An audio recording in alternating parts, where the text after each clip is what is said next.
La troisième vague, le tsunami financier est là avec Ernst Wolf. C'est maintenant la troisième vague du tsunami financier. Du moins, c'est ainsi que le voit l'expert financier Ernst Wolf, qui depuis de nombreuses années prédit la catastrophe financière qui s'annonce et écrit à ce sujet. Dans une interview avec Eingeschenkt TV, Ernst Wolf explique comment ce krach financier sans précédent est caché, dissimulé et pour ainsi dire blanchi.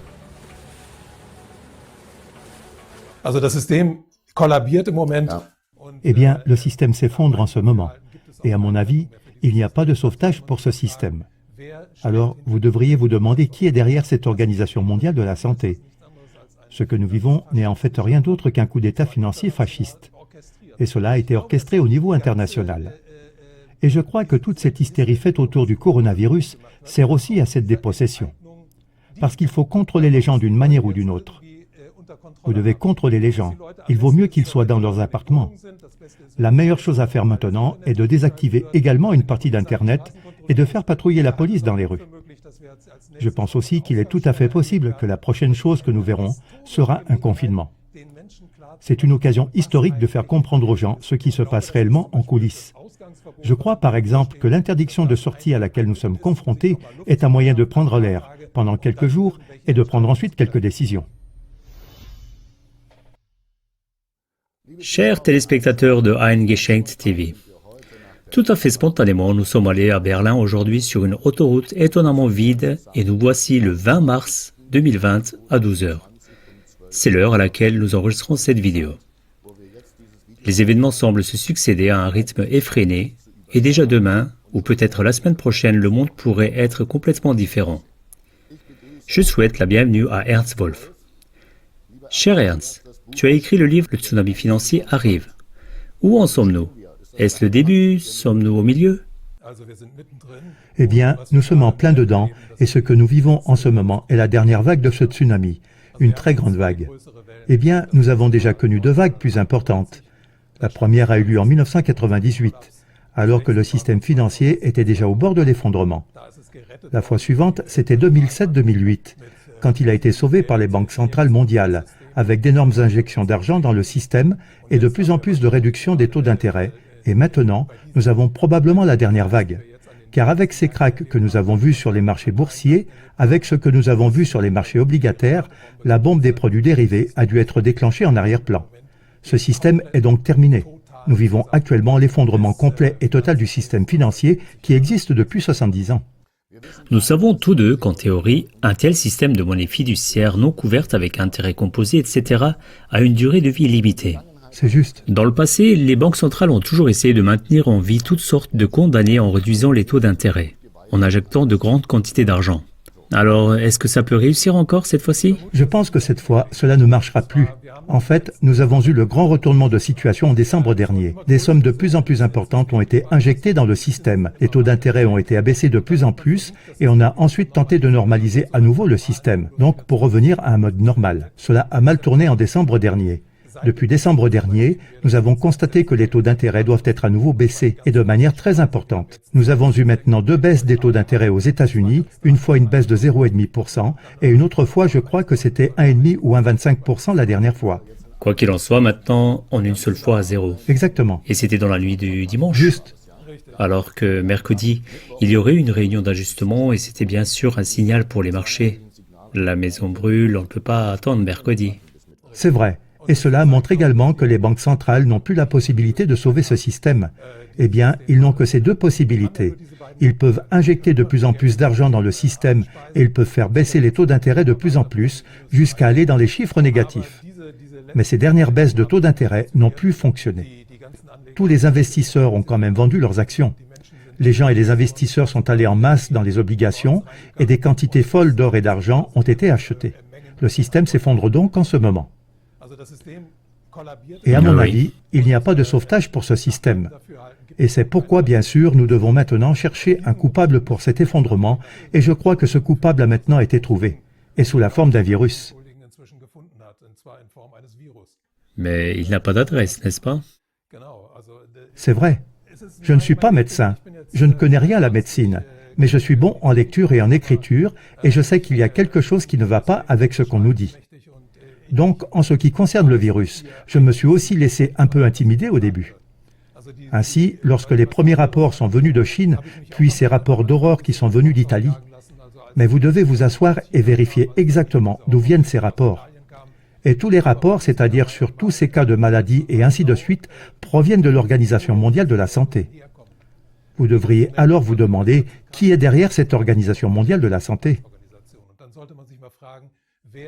Et l'Organisation mondiale de la santé a été fondée en 1948 par plusieurs États.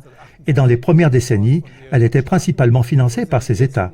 Mais cela a changé à la suite de la déréglementation. Il s'agit d'un phénomène très important dans le système financier. La déréglementation s'est accompagnée d'une énorme vague de privatisation. Et cette vague de privatisation a également touché l'Organisation mondiale de la santé. Depuis les années 1970, le financement public n'a fait que diminuer et de plus en plus de contributions privées ont été apportées. Ce sont des fondations et l'industrie pharmaceutique s'y est mise. Et aujourd'hui, plus de 85% de l'Organisation mondiale de la santé est financée par des fondations et l'industrie pharmaceutique. L'OMS est-elle un organe de lobbying de l'industrie pharmaceutique? Je dirais que oui. Je veux dire que si on regarde le financement en arrière-plan, on doit dire que la plus forte influence n'est pas celle des États individuels, mais ce sont les fondations et l'industrie pharmaceutique qui ont la plus forte influence sur elles. Et les fondations ne sont rien d'autre que des organisations que les riches utilisent pour cacher leur argent aux autorités fiscales. Ok. Ce n'est pas très sérieux. Et la plus grande fondation en ce moment, c'est assez intéressant. La plus grande fondation de l'OMS, c'est la fondation Bill et Melinda Gates, et ceux-là ont beaucoup d'actions. C'est soi-disant une organisation humanitaire, mais il suffit de regarder le bloc d'actions qu'ils possèdent. Ils détiennent d'énormes parts de Coca-Cola et de Pepsi-Cola, des entreprises qui ne servent pas vraiment la santé du peuple. Ah oui. C'est tout à fait intéressant. Mais ils ont une très grande influence sur cette organisation. Et bien sûr, les grandes entreprises pharmaceutiques aussi. Et puis il faut regarder ce qui s'est produit dans le passé avec d'autres pandémies. Je me suis penché sur ce qui s'est passé en 2005, lorsque la grippe aviaire a fait rage. Et les réactions de l'Organisation mondiale de la santé ont été très similaires à celles d'aujourd'hui. Par exemple, un dirigeant de l'OMS chargé de la grippe a déclaré en 2005 « Nous prévoyons 7 millions de décès ». Alors, à cette époque, cela a créé aussi une incroyable hystérie. À cause de cette hystérie, les gouvernements ont acheté d'énormes contingents de médicaments à l'industrie pharmaceutique. En fin de compte, il y a eu un peu plus de 150 décès dans le monde dus à la grippe aviaire et pas un seul décès en Allemagne. Mais les affaires ont été quand même faites. Les affaires ont quand même été faites. Et il est assez intéressant de noter que ce dirigeant chargé de la grippe est entré en 2007 dans l'une des plus grandes entreprises pharmaceutiques du monde, à savoir Novartis. Ah bon? Vous pouvez donc voir les intérêts d'arrière-plan qui sont à l'œuvre là-bas, et je pense qu'il est important de reconnaître tout ce qui se passe, parce qu'alors, vous pouvez encore comprendre toute la situation d'aujourd'hui, même si vous n'êtes pas du secteur médical. Et puis, il n'est pas nécessaire de céder à toute cette hystérie actuelle. D'accord, c'est une indication claire. Il y a des gens qui gagnent de l'argent grâce à des tactiques de peur comme celle-ci. Mais en même temps, nous avons cette bulle de produits dérivés qui est en train d'éclater. Les cours des actions chutent, toutes sortes de choses s'effondrent, les premières entreprises ferment. Au début, les États semblent répondre avec le remède habituel, qui n'a pas aidé non plus dans le passé. Encore plus d'argent, des taux d'intérêt encore plus bas, des indemnités de chômage partiel, des aides illimitées, etc. Et maintenant, en raison de cette hystérie de coronavirus, nous sommes confrontés à une situation dans laquelle les États du monde entier sont, pour ainsi dire, en train de fermer leurs économies de façon concertée. Cela rend les choses encore plus difficiles. Je dis toujours à mes clients, la masse monétaire sera alors à nouveau gonflée, tandis que l'offre de biens et de services diminuera à la suite de cet échec, qui est maintenant quasi ordonné. Et n'est-ce pas en fait la recette parfaite pour l'hyperinflation? Oui, certainement. À long terme, ce serait le début de l'hyperinflation. Eh bien, nous avons vu cela à Hong Kong. Je pense qu'il a été le premier État à utiliser l'hélicoptère monétaire. L'hélicoptère monétaire, c'est quand une certaine quantité d'argent est simplement transférée à chaque citoyen par la Banque centrale ou par le gouvernement. Les États-Unis l'ont également annoncé la semaine dernière. D'autres gouvernements ont aussi déclaré qu'ils l'envisageaient. Pour moi, l'hélicoptère monétaire est la dernière tentative désespérée de sauver un système qui ne peut plus être sauvé. Parce que l'hélicoptère monétaire ne peut pas être payé en une seule fois, il doit être versé à intervalles réguliers. Juste maintenant où on étouffe totalement l'économie, il faut donner cet argent aux gens pour qu'ils survivent, et cet argent doit être immédiatement utilisé pour la consommation. Et cela signifie bien sûr que les prix vont augmenter, et cela entraînera une hyperinflation. Mais je ne pense pas que ça durera aussi longtemps. Oui, mais pour parler de façon sarcastique, je pourrais dire que l'hélicoptère monétaire est un peu évident parce que le prix du pétrole vient de baisser, non ? Oui, c'est la deuxième scène importante parce qu'en ce moment, nous avons non seulement l'effondrement complet de tout le système financier mondial, mais nous sommes au seuil d'un nouvel ordre, l'ordre stratégique mondial. En fait, il y a eu un événement en mars, dont on n'a pas beaucoup parlé publiquement, et c'était la conférence de l'OPEP à Vienne. C'est là que les pays de l'OPEP, c'est-à-dire l'organisation des pays exportateurs de pétrole, se sont réunis. Et il y a une autre organisation, OPEC+. Elle comprend la Russie et quelques autres pays. Ensemble, ils sont donc les plus grands producteurs de pétrole du monde. Et l'Arabie saoudite, jusqu'à présent, l'un des deux plus importants alliés des États-Unis au Moyen-Orient, s'est ouvertement opposé aux États-Unis lors de cette rencontre. Et tout cela était un peu caché. L'Arabie saoudite et la Russie ne se sont apparemment pas accordés, parce qu'il s'agissait en fait de réduire la production. Saudi-Arabien und Russland haben sich angeblich nicht einigen können, weil es ging darum, eigentlich die Fördermengen zu reduzieren, weil im Moment... Oui, de maintenir le prix à un niveau élevé. Oui, parce qu'en ce moment, il y a tout simplement trop peu de production, trop peu de demande de pétrole, et c'est pourquoi ils ont voulu limiter les volumes de production afin de maintenir le prix raisonnablement élevé. Ils n'étaient pas d'accord sur ce point et à la fin, il y aurait eu une grande bataille entre l'Arabie saoudite et la Russie. Mais si vous regardez de plus près, le grand perdant de cette affaire, c'est les États-Unis. Et la fracturation. Les États-Unis ont essayé de devenir indépendants sur le plan énergétique par le biais de la fracturation. Et ils y sont même parvenus ces dernières années. Eh bien, ils sont autosuffisants. Ils ont été pendant des années l'un des plus grands importateurs de pétrole. Cette industrie de la fracturation, dans laquelle, soit dit en passant, des centaines de milliards de dollars ont afflué. Également de l'argent spéculatif en quantité énorme. Cette industrie de la fracturation a besoin d'un prix relativement élevé pour le pétrole. Ces prix sont d'environ 60 à 70 dollars. Eh bien, il y en a plusieurs. Oui, certainement avec 20 ou 26 dollars, ce que nous avons actuellement, il y a des pertes énormes. Exactement. Elles s'effondrent, ces entreprises. Beaucoup d'investisseurs perdent leur argent. Et nous devons nous rendre compte que nous avons actuellement la plus grande bulle du crédit du monde. Ainsi, tous les prêts qui sont dus ne peuvent être remboursés pour le moment. Cela signifie que le montant des crédits irrecouvrables augmente de manière exponentielle en ce moment. Et cela signifie bien sûr que le système financier est actuellement sous pression de plusieurs côtés.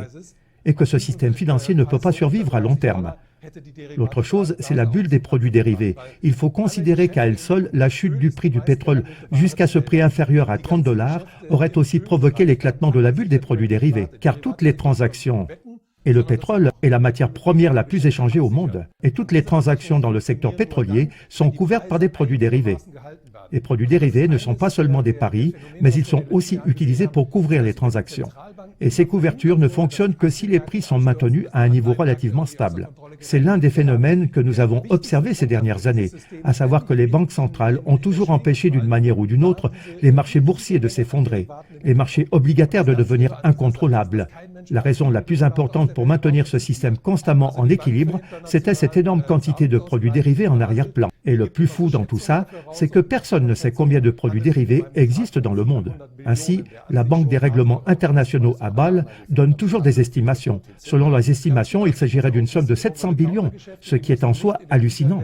Oui, personne ne sait non plus combien est utilisé par des affaires, une grande partie par l'OTC. Exactement, il y a cette OTC, ces entreprises over-the-counter, qui ne doivent pas figurer dans les livres des sociétés. Cela signifie qu'il y a une très grande zone noire qu'on ne peut pas distinguer. Et les initiés l'estiment actuellement à 1,25 billion. Et même si ce n'est pas vrai, même si les chiffres de la BRI à Bâle sont corrects, même avec cela, cette bulle des produits dérivés a définitivement éclaté ces derniers jours. Cela signifie que le système financier mondial est actuellement au bout du rouleau. On peut comparer cela à un lièvre sur lequel on a tiré à la chevrotine. Le lièvre court alors encore 30-40 mètres et ne s'arrête pas avant. En fait, il est déjà mort, mais il s'arrête seulement à la fin. Donc, quand j'entends ces dimensions, les 750 milliards d'euros que la BCE veut maintenant injecter à nouveau dans le système financier en achetant toutes sortes d'actifs, y compris évidemment des high yield bonds, peut-être aussi des actions, Ce n'est vraiment qu'un petit arrosoir pour un énorme enfer. C'est trop peu, trop tard, si on regarde d'un point de vue plus élevé, mais c'est bien sûr un service pour les grands investisseurs. Après tout, l'argent ne va pas à la population, il va aux grands investisseurs. Le gouvernement américain est actuellement en train de fournir à la société Boeing des fonds énormes. C'est une entreprise qui a réalisé des milliards et des milliards de bénéfices au cours des dernières décennies. Et maintenant, juste avant que la maison s'écroule, ils reçoivent une aide financière. Ce que nous avons donc en ce moment, c'est une maison en feu qu'on a l'intention de piller en retirant rapidement les derniers actifs pour les distribuer aux principaux investisseurs. Eh bien, même sans cette bulle de produits dérivés, qui est sûrement de plus grande dimension, cet arrêt de l'économie conduira maintenant aussi à l'insolvabilité de simples petites et moyennes entreprises qui ne peuvent pas se permettre de rester sans vente pendant 4 à 8 semaines. Oui, Nous avons donc des défauts de paiement. Nous avons des problèmes dans le secteur bancaire qui avait déjà des problèmes. Donc cela signifie que c'est maintenant. une incitation consciente à un crack, c'est-à-dire que ce crack est provoqué de manière tout à fait consciente. Donc ce système financier est non seulement abattu, mais aussi empoisonné et poignardé en même temps. C'est exact, et il y a aussi du pillage à la fin. Et il y a eu quelques phénomènes plus intéressants la semaine dernière. Par exemple, mardi dernier, la société Volkswagen a annoncé qu'elle fermerait beaucoup d'usines la semaine suivante à cause du coronavirus. C'est une chose complètement folle, car normalement Volkswagen aurait dû annoncer quelque chose comme ça le vendredi soir, après la fermeture des bourses. Car on sait très bien qu'une telle annonce fait chuter le cours de l'action. Mais maintenant, c'est autre chose qui entre en jeu. On peut aussi gagner beaucoup d'argent sur la chute des cours en faisant des ventes à découvert. Alors, tous ceux qui le savaient à l'avance, tous les initiés qui savaient à l'avance que Volkswagen ferait cette annonce le mardi matin ont pu faire des ventes à découvert, c'est-à-dire parier sur la baisse des prix. Et ils ont gagné beaucoup d'argent la semaine dernière. Cela fonctionne tant que les émetteurs peuvent encore livrer. Et là encore, c'est aux frais des banques émettrices. Oui, comme je l'ai dit, nous vivons actuellement la phase finale de ce système monétaire et nous vivons actuellement l'orgie absolue de pillage par les grands investisseurs. D'accord. Pour le petit, c'est bien sûr énorme. Une autre chose que je voudrais mentionner, c'est qu'Amazon, par exemple, a gagné 100 000 nouveaux employés aux États-Unis la semaine dernière. Amazon est l'un des plus grands gagnants, une des plus grandes entreprises du monde et surtout, il faut considérer qu'Amazon est une entreprise qui n'a plus payé d'impôts dans le monde entier depuis au moins 2 ans, mais qui, au contraire, a même perçu des impôts, c'est-à-dire a bénéficié d'avantages fiscaux aux États-Unis. Une telle entreprise profite énormément de cette crise actuelle, tandis que toutes les petites entreprises font faillite en série. Mais il faut nous demander qu'est-ce qui va se passer ensuite, parce que la situation dans laquelle nous nous trouvons actuellement ne peut pas toujours durer. Et c'était ma prochaine question. Qu'est-ce que tu en penses maintenant? Je veux dire que nous sommes maintenant dans le domaine de la prévision des attentes. Oui, c'est pourquoi cette vidéo est si urgente et si dangereuse. Et chers spectateurs, il y a un bouton ici, non seulement pour s'abonner, mais aussi pour diffuser maintenant. Alors maintenant, continuons. Que nous réserve l'avenir? Oui, c'est très difficile à prévoir et je n'ai pas la boule de cristal, mais on peut faire certaines actions, on peut en tout cas les prévoir. Ce système n'est donc plus récupérable et il faut agir de n'importe quelle manière. Il existe plusieurs possibilités. Il y a la possibilité d'une réforme monétaire. En Allemagne, par exemple, les frontières sont désormais fermées et il est également possible que le Deutsche Mark soit réintroduit. Il est également possible que l'Allemagne annule toutes ses dettes envers l'UE. Parce que l'Allemagne a renfloué beaucoup dans la zone de l'UE pour d'autres pays et ça grève bien sûr le budget allemand. Alors c'est possible qu'un jour on dise « nous ne rembourserons pas toutes ces dettes à l'UE ». Une autre possibilité est justement la réintroduction du Deutsche Mark. Ça ne sera toutefois pas suffisant. Je suppose qu'un plan du FMI sera bientôt mis en œuvre. En effet, le FMI a déjà proposé en 2013 de ponctionner la population à un certain taux. Cela signifie que 25 ou 50% des comptes des citoyens seront rasés.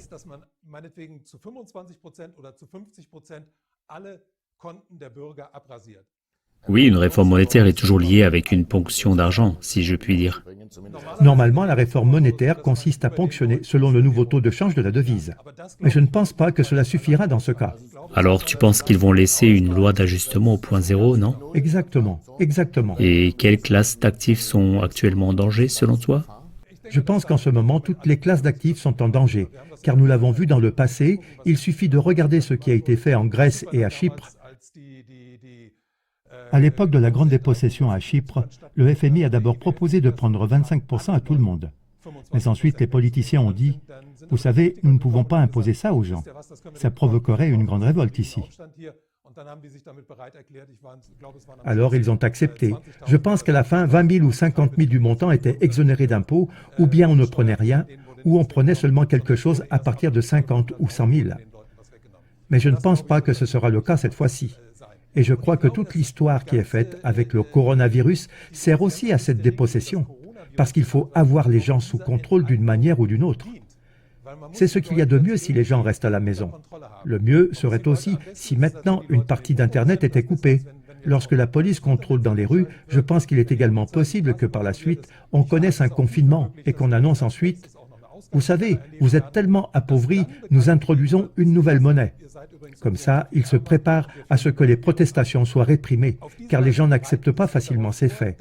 Les gens se lèvent contre ça. Oui, eh bien, une réforme monétaire, si on ne veut pas qu'elle soit complètement incontrôlée, je ne voudrais pas alors être dans la rue. Il y aura une guerre civile. La réforme doit être préparée. Et si vous séparez ce scénario de cette histoire du coronavirus, il y a des confinements, de nombreux magasins sont fermés, etc. Des gens reviennent chez eux parce que les touristes doivent tous revenir. Personne n'est autorisé à entrer ou à sortir du pays. Donc, d'une certaine façon, j'ai l'impression d'être dans le mauvais film. Mais si je relis ces points, on dirait bien que c'est ainsi. La question est maintenant de savoir quand. Oui, c'est une question déterminante. Donc ce que nous rencontrons n'est en fait rien d'autre qu'un coup d'État financier fasciste orchestré au niveau international, évidemment. Ça, c'est intéressant, et tous les pays participent. Oui, Hier, j'ai entendu dire que la Banque nationale suisse, par exemple, travaille sur un nouveau cryptage de francs suisses. Les pronostics sont difficiles. À tout moment, surtout lorsqu'il s'agit de l'avenir, mais en supposant qu'il y avait une nouvelle devise. À quoi ressemblerait-elle selon vous? je ne peux pas dire pour l'instant qu'il y aura peut-être une monnaie couverte par l'or, car l'or peut jouer un rôle majeur, mais il peut aussi s'agir de la réintroduction des standards en or. Mais il n'y a pas de consensus. Je veux dire en ce moment que les banques centrales sont les acteurs les plus puissants dans toute cette affaire, c'est-à-dire les banques centrales et les fonds spéculatifs en arrière-plan. Ce sont les plus importantes et je suis sûr que dans le siège de la BIS, la Banque des règlements internationaux à Bâle, les réunions d'urgence se succèdent en ce moment, dans la salle du Conseil, car nous avons déjà constaté ces dernières années que l'ensemble des banques centrales coordonnent leurs politiques les unes avec les autres. Ainsi, là, justement, si on parle de la Banque centrale suisse, c'est un important détenteur d'actions d'Apple, de Netflix, de Google, etc. Ils se sont donc entraidés pour maintenir les cours des actions à un niveau élevé, pour maintenir les marchés, pour les maintenir raisonnablement stables. Mais ce scénario s'est maintenant complètement effondré. Il sera décidé également quelles banques centrales sont les plus fortes et quelles sont les plus faibles. Et je ne peux pas anticiper comment tout cela va se dérouler. Je peux seulement imaginer que maintenant, ceux qui sont en arrière-plan et tirent les ficelles, ils sont vraiment dans une grande détresse pour maintenir cette situation sous contrôle.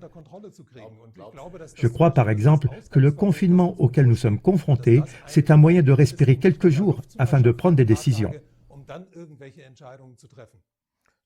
Je pense qu'il y a assez de gens qui veulent aider à faire le plan Defender 2020, ici dans notre région, qui sait. Mais est-ce que cela joue un rôle de savoir si une banque centrale est forte ou faible? Ne sommes-nous pas tellement mondialisés et interconnectés que tout le jeu Big Domino, s'il est poussé à un seul endroit, tout le monde tombe l'un après l'autre? Oui, bien sûr, nous avons cet effet domino, nous le ressentons en ce moment même, donc c'est pourquoi tout s'écroule. J'en parle parce que la couronne norvégienne, avec ses réserves de pétrole, avec son fonds souverain, la Norvège est une économie si solide, mais la couronne a également chuté de manière dramatique ces derniers jours. Oui, parce que tout le monde est si étroitement lié. Il ne peut pas s'agir de n'importe quelle banque. Regardez, la Deutsche Bank est si étroitement liée à la JP Morgan et à la Citibank, etc. Personne ne peut décider quelque chose ou faire quelque chose sans qu'il ne se passe rien ailleurs. Et c'est aussi tout à fait essentiel pour moi, en ce moment, les frontières sont fermées partout. C'est-à-dire que les gens vont... Ce nationalisme est également encouragé par cela. Il faut toujours se rappeler qu'il existe une force internationale dans le monde, c'est-à-dire le secteur financier. Ils ne se soucient pas des frontières.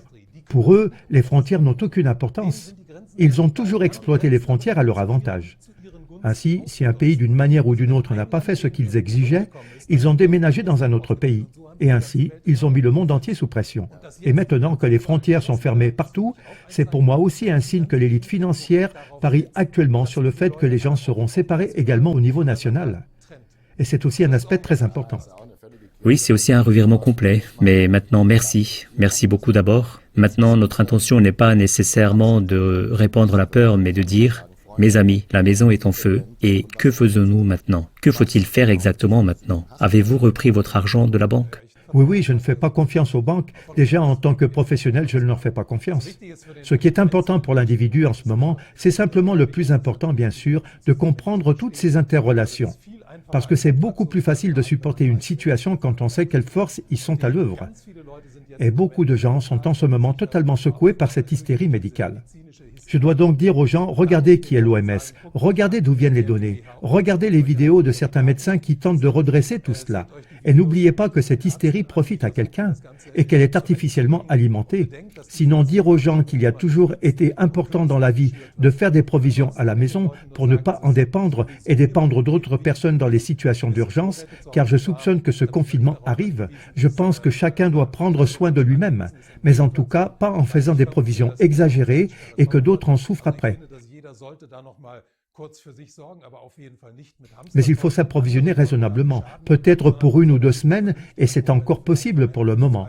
Cela sera probablement plus difficile dans les prochaines semaines.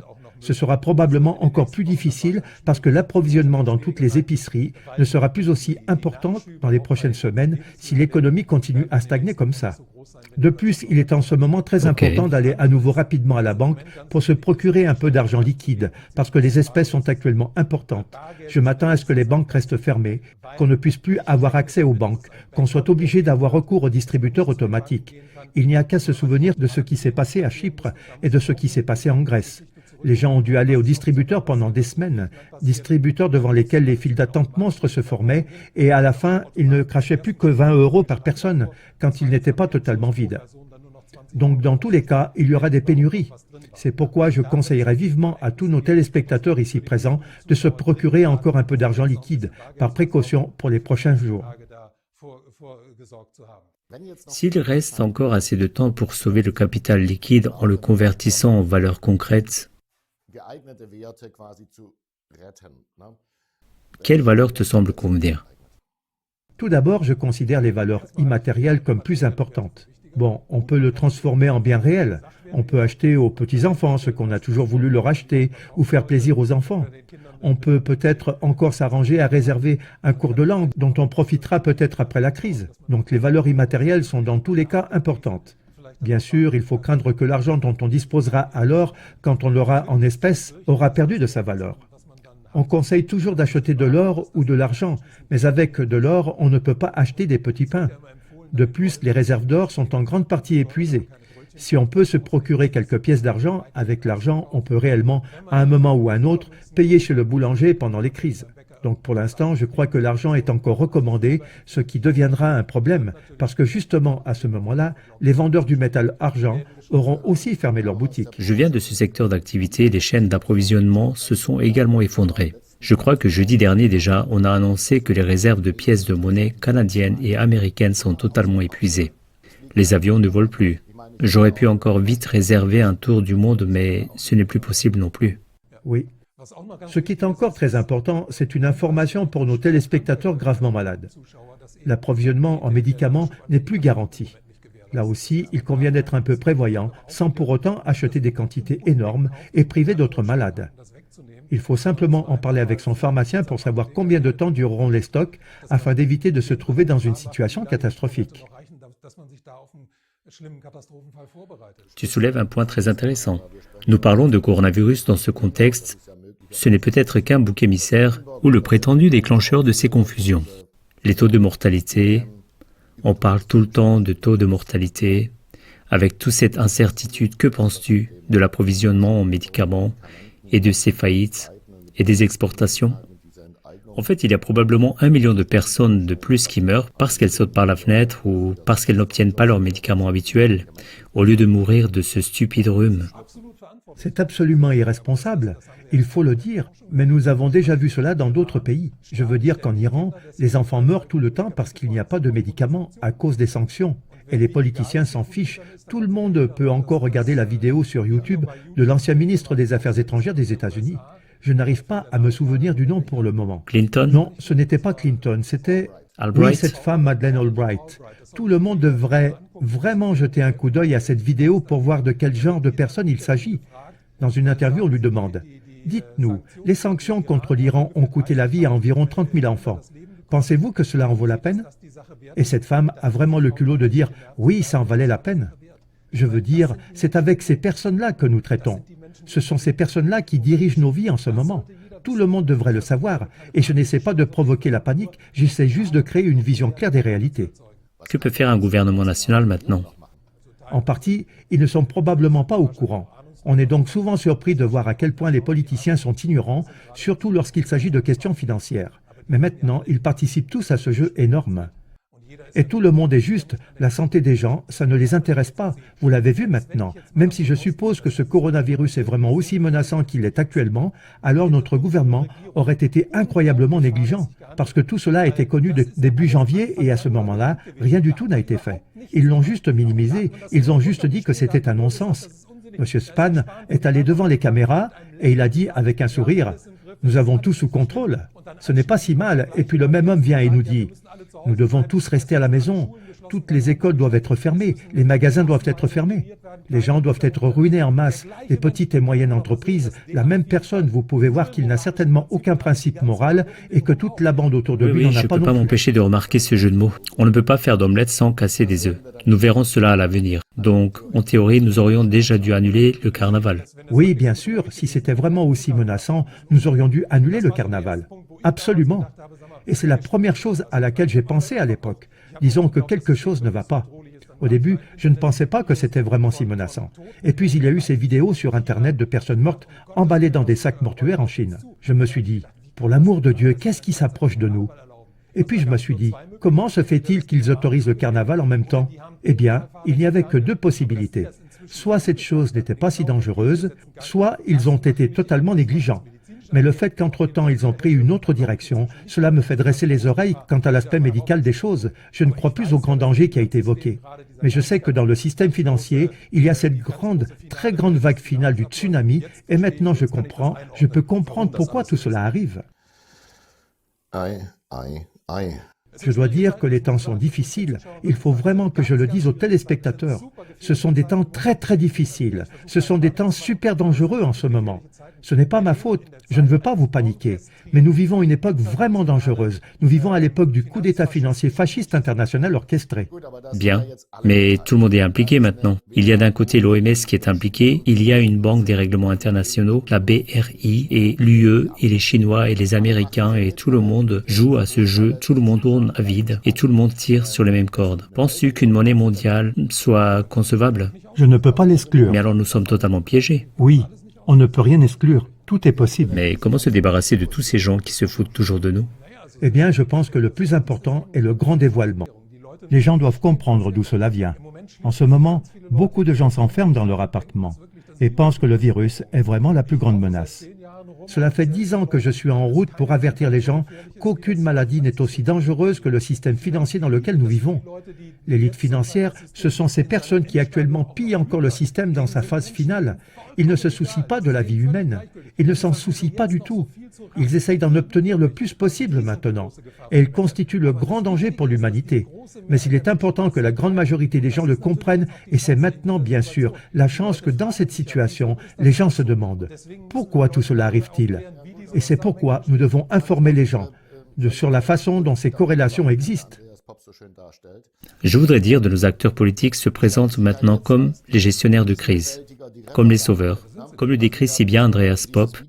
Eh bien, j'ai vu cette vidéo hier, je ne sais pas. Ce discours de notre chancelière, elle a des superlatifs. le plus grand défi historique, etc. Mais elle l'a dit avec une voix somnolente. Le message et la rhétorique ne correspondent pas du tout. Je me suis presque endormi. Est-ce que les électeurs remarquent ça?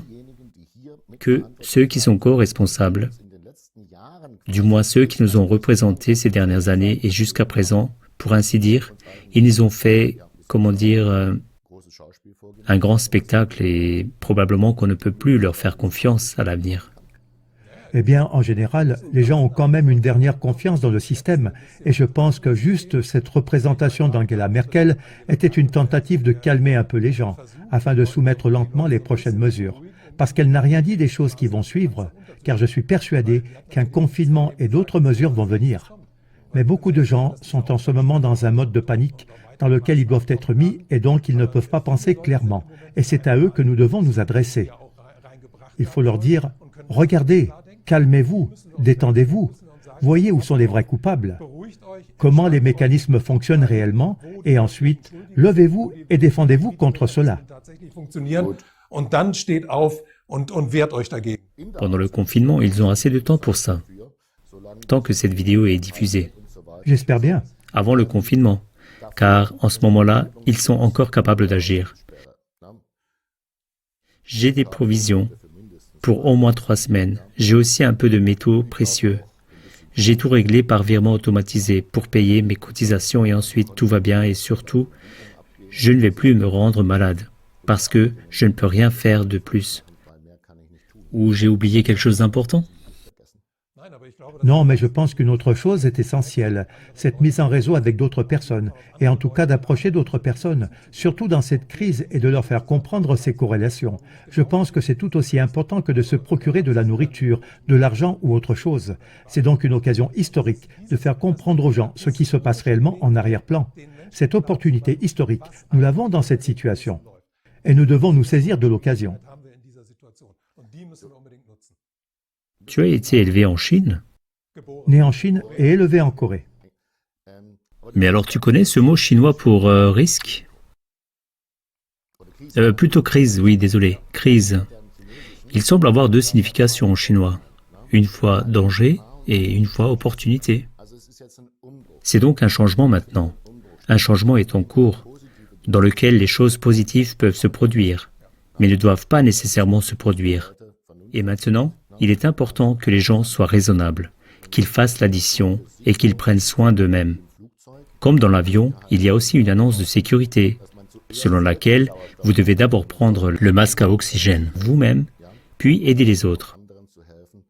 Surtout lorsqu'il s'agit de savoir qui doit représenter les citoyens de ce pays à l'avenir.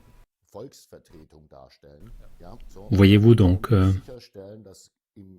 Alors, comment faire en sorte que des mesures soient prises en faveur de la population et que nous obtenions un système économique et financier qui serve l'intérêt de la majorité et non seulement celui d'une, je dis exprès maintenant, d'une clique qui réalise à huis clos des plans d'auto-enrichissement au détriment de tous les autres. Je ne peux que le souligner. Pour le moment, d'après moi, c'est tout ce que je peux te demander. Je ne veux pas prolonger cet entretien indéfiniment. Avons-nous oublié quelque chose d'important? As-tu un dernier mot? Non, je ne pense pas. Mais mon dernier mot pour les téléspectateurs est sans aucun doute d'essayer d'informer le plus grand nombre possible de personnes dans cette situation et d'essayer d'aider les autres qui sont vraiment impuissants en ce moment, d'essayer de les aider. Je pense que c'est la chose la plus importante en ce moment. Essayez d'agir vraiment socialement. Essayez de ne pas utiliser cet isolement pour ne penser qu'à vous, mais pensez à vos semblables. Avant tout, pensez à l'avenir de vos enfants et de vos petits-enfants. Et pour eux, il est important que ce système financier soit remplacé par un système monétaire démocratique. Merci beaucoup. Puis-je te serrer la main malgré... Oui, bien sûr, malgré le coronavirus. Malgré la crise financière? Peut-être dans quelques semaines, lorsque nous verrons comment les choses ont évolué, nous serons heureux de réaliser une interview avec toi. Je vous souhaite tout le succès possible. Partagez cette vidéo et abonnez-vous à la chaîne. Merci Ernst Wolf. Oui, merci beaucoup.